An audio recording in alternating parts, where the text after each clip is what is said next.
Dan ini ironi juga atau seperti terkesan menjilat bola sendiri ya, karena memang sebelumnya Yusuf Mansur mengatakan bahwa jika ada putusan kalah Yusuf Mansur bersedia membayar itu juga wawancara dengan detik.com Pak, detik.com di acara belak-belakan Pak. Iya. Ternyata setelah Detik memuat berita dengan judul tersebut, ini ternyata Yusuf Mansur sendiri tidak terima nih. Iya, bertentangan dengan pernyataan. Artinya kalau dia banding sudah bertentangan dengan pernyataannya sendiri. Tidak sesuai kata dengan perbuatan. Tidak sesuai dengan perkataan dengan perbuatan kan begitu. Lagi di pengadilan mah bukan menang kalah. Kalau gua kalah gua disuruh bayar gitu doang kan. Lah kalau disuruh bayar kan dari dulu gua bilang, ngapain lu ke pengadilan? Ya, kalau mereka banding ya Yusuf Mansur itu sudah tidak sesuai dengan omongannya kan begitu. Artinya ya berbohong lah gitu. Iya, iya.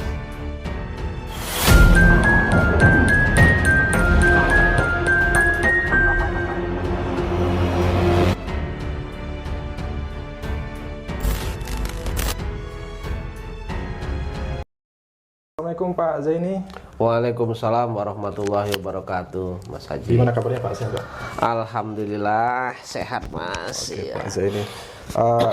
Jadi gini Pak, beberapa waktu yang lalu mungkin ini agak telat ya Pak ya. Iya. Saya dapat berita dari Detik nih Pak, tanggal 3 Juli kemarin yang menyatakan bahwa Detik beritakan dengan judul sebagian gugatan 98 triliun dikabulkan hakim, Ustadz Yusuf Mansur banding. Nah,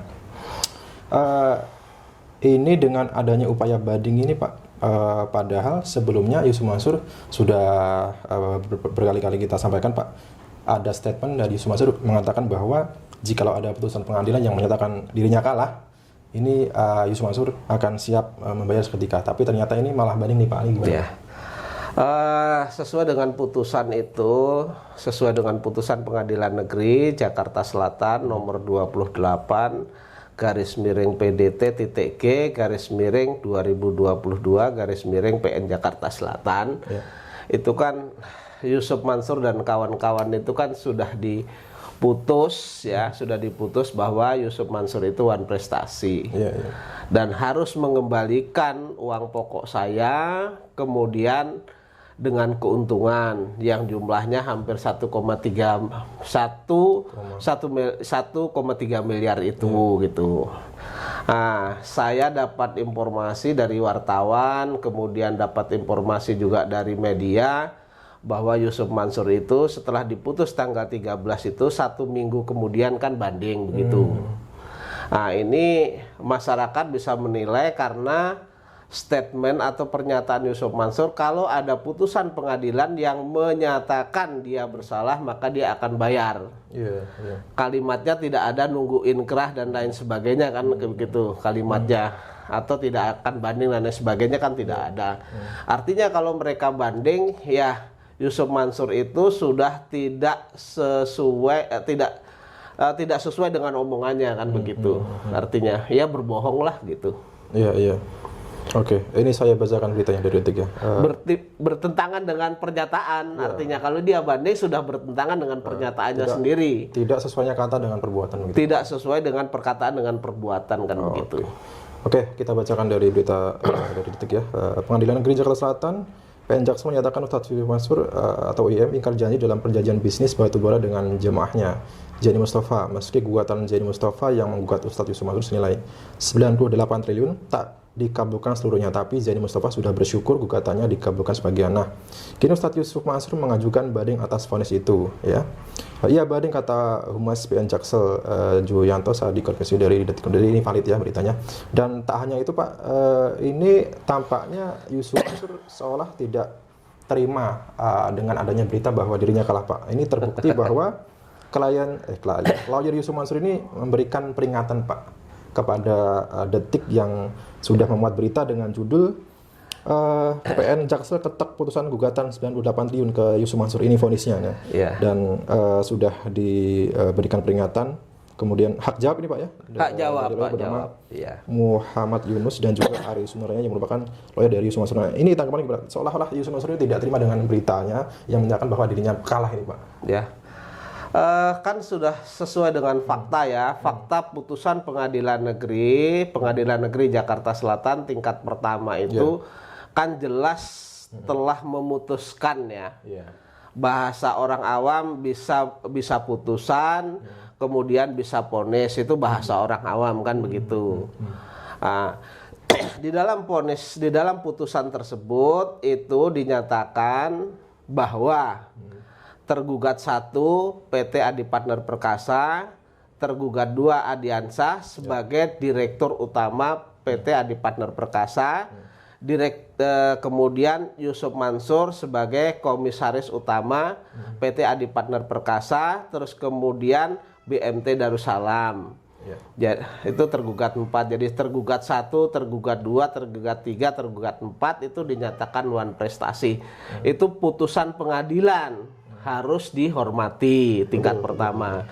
Itu kan sudah dinyatakan bahwa mereka wan prestasi atau ingkar janji, gitu Mas. Jadi kalau mereka tidak terima di mana kan begitu, itu putusan pengadilan kan begitu. Ini tidak terima dengan berita yang dimuat oleh Detik Pak. Padahal dari Detik sendiri juga sudah memuat berita sesuai dengan putusan majelis hakim. Iya. Detik menurut saya tidak salah. Dan salah satu yang telepon kepada saya adalah memang Detikcom. Detik ya. Ya, Detikcom, bagaimana Bang? Bagaimana putusan itu? Saya sampaikan apa adanya. Bahwa tergugat 1, tergugat 2, tergugat 3. Tergugat 3 Yusuf Mansur dan tergugat 4 BMT Darussalam itu sudah dinyatakan wan prestasi atau ingkar janji. Makanya tergugat 1, tergugat 2, tergugat 3, tergugat 4 itu dihukum untuk mengembalikan modal saya ditambah dengan keuntungan yang telah dijanjikan atau menjadi yang disepakati itu gitu. Oke. Jadi sebenarnya Detik sudah benar menurut saya. Lalu yang menjadi pertanyaannya, Bang, ini ada yang tidak dikabulkan, dia bilang gitu. Yang tidak dikabulkan adalah gugatan 98, sebenarnya 98,7 itu Mas triliun. Kemudian ya hanya dikabulkan 1,2, dia bertanya begitu kan. Ya tidak apa-apa, saya bilang. Kenapa? Itu hanya perbedaan hitung-hitungan saya saja sama jaksa sama hakim itu berbeda. Kalau hitung-hitungan saya itu kan dimulai sejak 2010 mereka tidak membayar keuntungan kepada saya, ya kan? Modal saya 85 juta, kemudian per bulannya itu kan dapat 11,3% keuntungan kan begitu. Nah, ketika bulan Januari tidak dibayar, maka keuntungan itu ditambahkan menjadi modal di bulan Februari. Kemudian bulan Februari lagi tidak dibayar, ditambahkan sehingga modal saya itu semakin besar gitu loh Mas. Hitung-hitungan saya itu sesuai dengan keuntungan saya itu sesuai dengan bunga bank, hitung-hitungannya begitu yang dipakai perbankan. Jadi ketika keuntungannya tidak dibayar, yang menjadi pokok di bulan berikutnya begitu. Tetapi kan majelis hakim berpendapat bahwa mereka hanya menghitung 11,3% itu dari pokok saja Mas. Dari 85 juta kali 11,3%, begitu seterusnya. Jadi keuntungannya jumlahnya hampir 1,2 itu, kemudian modalnya itu yang 85 itu, kurang lebih hampir sekitar 1,3 itu gitu. Baik. Iya. Dan ini ironi juga atau seperti terkesan menjilat ludah sendiri ya, karena memang sebelumnya Yusuf Mansur mengatakan bahwa jika ada putusan kalah Yusuf Mansur bersedia membayar, itu juga wawancara dengan Detik.com Pak, Detik.com di acara belak-belakan Pak. Iya. Nah, ini ternyata setelah Detik memuat berita dengan judul tersebut, ini ternyata pihak Yusuf Mansur sendiri tidak terima nih. Iya. Ya, kalau hak banding memang setiap pihak itu yang merasa tidak puas dengan putusan itu bisa saja mengajukan banding, itu hak ya. Tetapi ketika Yusuf Mansur jauh hari sebelum ini ada putusan sudah mengatakan ketika nanti ada putusan pengadilan yang menyatakan dia bersalah dia akan bayar. Ketika ini banding, masyarakat akan menilai sendiri bahwa ucapan dengan perbuatannya itu sudah tidak sama begitu. Jadi masyarakat bisa menilai siapa yang pelin-pelan kan begitu. Dan kalau ini terkesan menjilat ludah begitu, menjilat ludah yang sudah diludahkan dijilat lagi. Ya ini kan hal-hal yang menurut saya tidak baik lah begitu. Tapi masyarakat biarkan dia seperti itu, masyarakat akan menilai, Mas.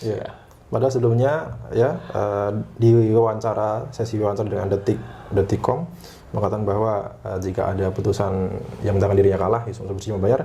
Tapi ketika Detik.com ini memuat berita yang juga menyatakan dirinya bersalah dan juga sesuai putusan pengadilan, pihak Yusuf Mansur itu tidak terima dan memberikan peringatan kepada Detik.com.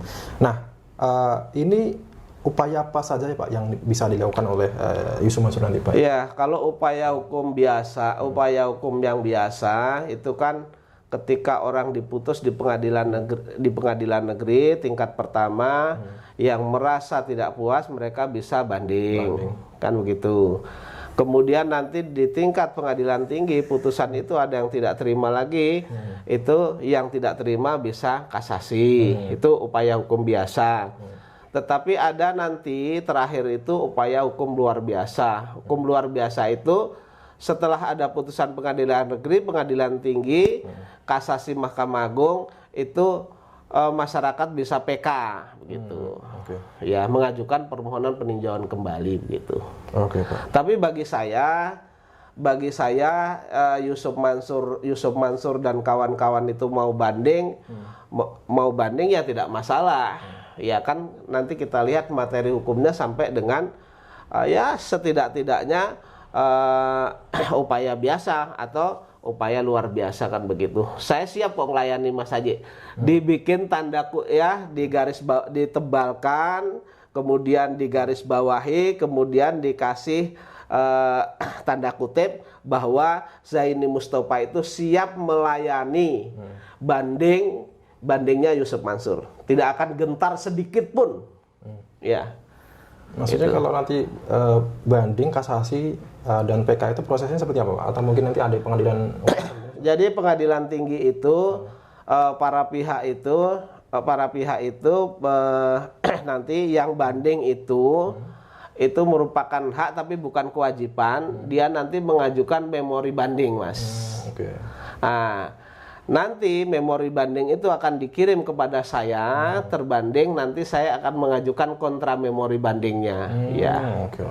Dan saya optimis kok, saya optimis karena dari jawab jinawab, kemudian alat bukti, saya optimis bisa menang, Mas. Pak Jani juga berhak untuk melawan juga ya nanti? Melawan, dia berhak. Tentunya harapannya kan upaya apapun ya, banding, kasasi, PK ini tetap memenangkan Pak Zaini Mustofa. Tetapi Pak, jikalau upaya banding, kasasi dan ataupun PK nanti yang dilakukan oleh Yusuf Mansur tetap saja menyatakan bahwa Yusuf Mansur bersalah ya dan harus membayar, tetapi pihak mereka sendiri tidak mau membayar Pak. Ini apa nanti? Ya saya nanti mengajukan permohonan eksekusi, Mas. Jadi yang menjadi hak saya itu agar Yusuf Mansur dan kawan-kawan itu dieksekusi, Mas. Masuk dari eksekusi itu gimana? Eksekusi itu nanti yang memintakan hak saya itu pengadilan sudah. Gitu. Iya.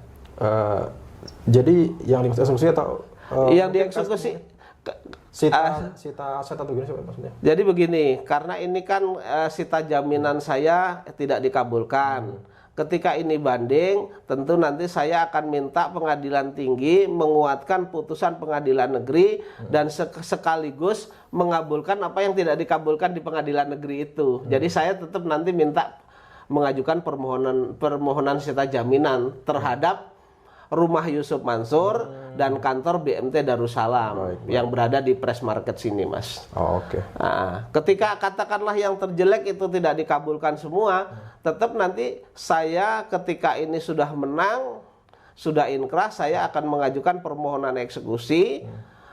Kemudian segala sesuatu harta dari termohon eksekusi itu baik yang ada maupun yang tidak ada kan bisa dieksekusi nanti, Mas. Oke. sejumlah saya ya. Baik. Kalau misalnya katakanlah nanti satu rumah dieksekusi misalnya harganya 5 miliar, hak saya ya hanya 1,3 itu saja. Yang selainnya kembali kan begitu. Oke. Iya. Baik, Pak. Pak Zaini, kan kita tahu juga, Pak, Yusuf Mansur ini mempunyai kedekatan dengan beberapa tokoh politik, Pak. Iya. Nah, ini kalau misalkan dalam tanda kutip ini bisa membuat situasi ini berubah nanti gimana, Beliau? Iya. Tokoh politik kan manusia, Mas. Tokoh politik masih manusia. Saya bersandar saja kepada Allah dan ini ketentuan hukum yang berlaku akan saya jalankan ya.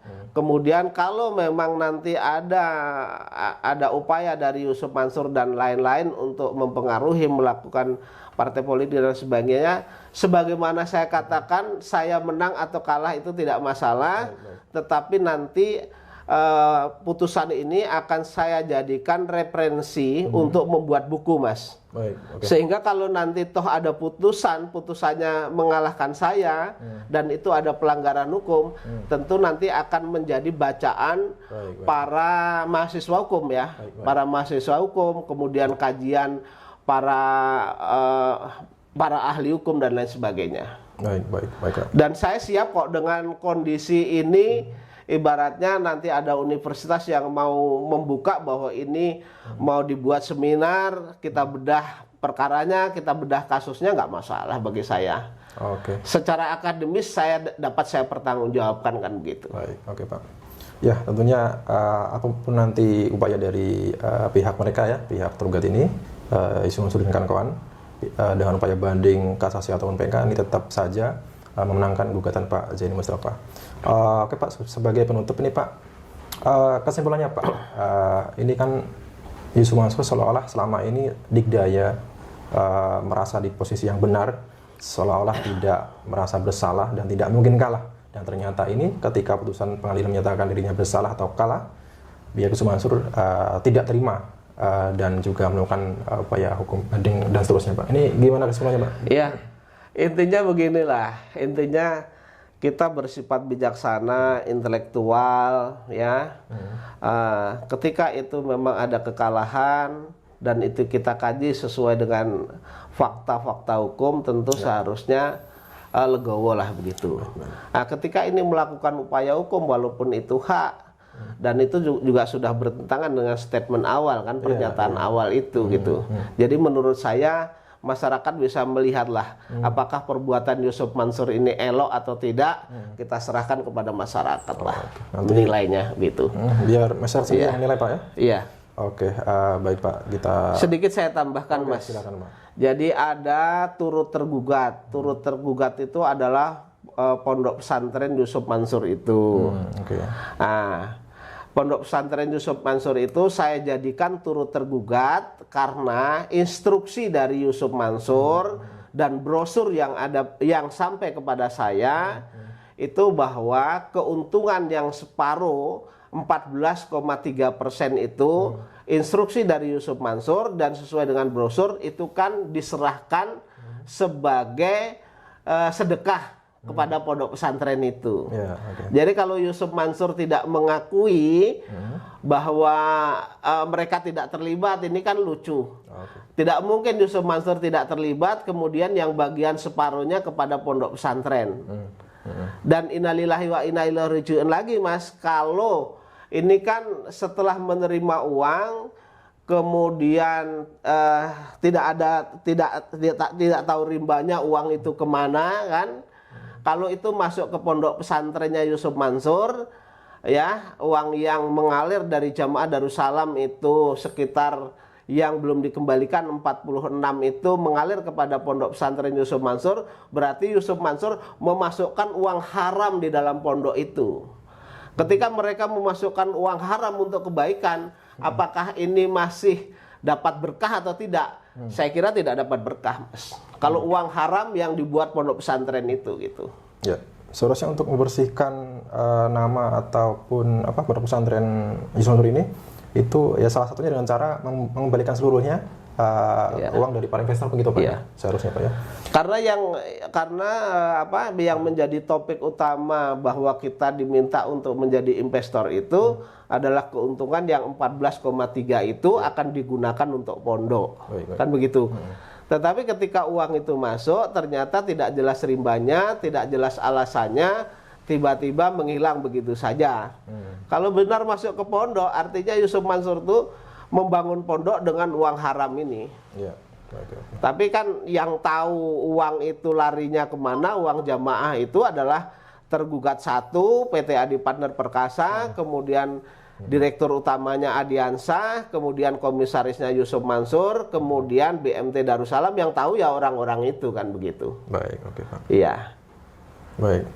Cukup itu Pak? Iya, cukup. Baik, teman-teman itu tadi ya sikap ataupun tanggapan dari Pak Zaini Mustafa atas upaya banding yang dilakukan oleh pihak tergugat Yusuf Mansur dan kawan-kawannya ya. Dan tentunya kita doakan bersama apapun nanti upaya dari pihak mereka, tetap saja kemenangan ada di pihak Pak Zaini Mustafa. Baik, terima kasih Pak Zaini Mustafa atas kesempatannya. Teman-teman kita sambung di video selanjutnya. Saya ucapkan wassalamualaikum warahmatullahi wabarakatuh. Waalaikumsalam.